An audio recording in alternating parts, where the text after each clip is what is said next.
Genesis dog, Genesis dog, Genesis dog, Genesis dog, Genesis dog, Genesis dog. What Nintendo cats? Hello, and welcome to the 67th Genesis Dogs rating. So we'll be talking about Tom and Jerry, Frantic Antics.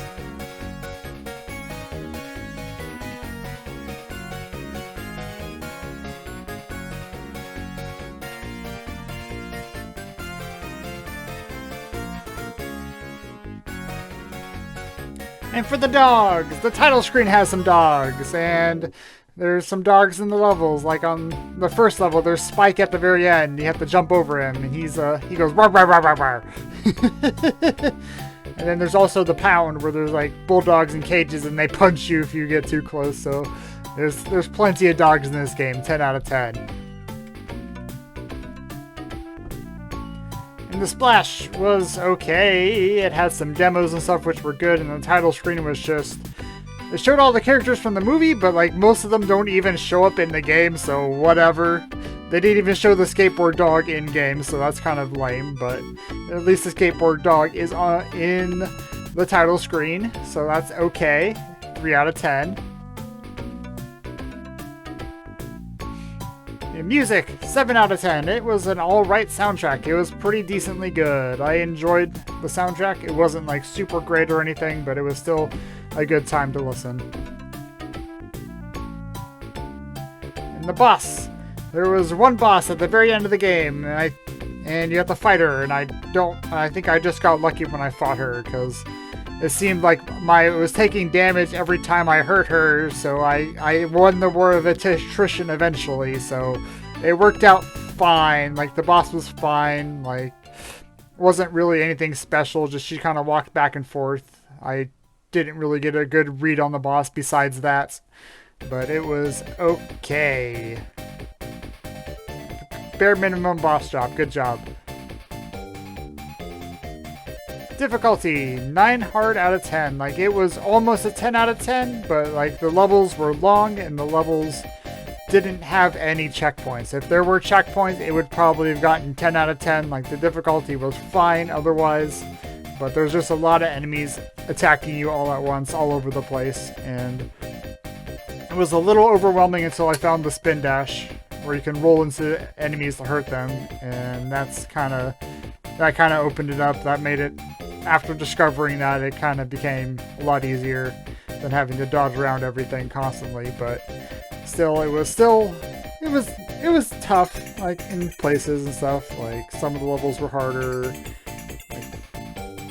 Like there's like this bear that has like a monkey that has like a pinwheel that chases after you forever until he like goes in the water or something like that, but otherwise, it was fine. Otherwise, like, it's fine. The game's fine.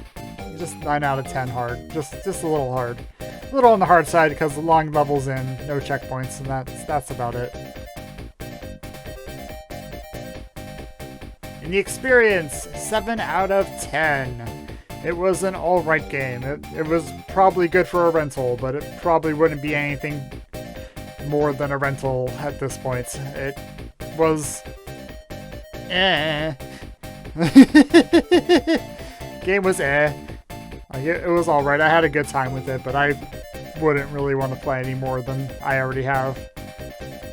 Like, it was better than Tailspin, I'll give it that. It was better than Tailspin.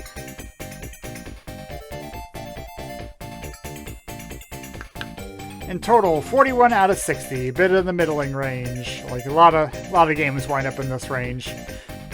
So yeah, it wound up here too. Like, it did a few things right, had some good dogs, had some good, decent music, decent everything else. It was fine, difficulty was pretty good. It was just an alright game overall, but it wasn't, yeah, it's Tom and Jerry. It was based on the movie. There wasn't much movie tie-in-ness though, but they did alright with it. They did alright. Quackshot, Marco's Magic Football, Game 70 Spin, then Super Monaco GP, Echo the Dolphin, then Echo Tides of Time. I am looking forward to all of these. And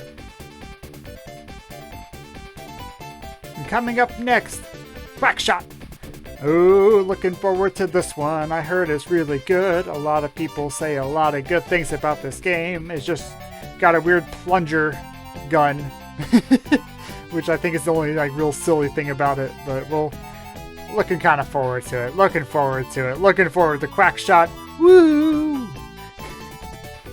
Probably the closest thing we got to a DuckTales game, I guess. Well, DuckTales had its own game for the NES and stuff. Never mind, DuckTales got its game. Well, we got Quackshot for Genesis. And the Wheel of Games, when we eventually get back to it. We're currently working through the queue right now. We got a few more games to go. If you want to help the channel anyways, it's coffee.com/GenesisDogs. $1 will increase any of these wedges, make it easier to land on.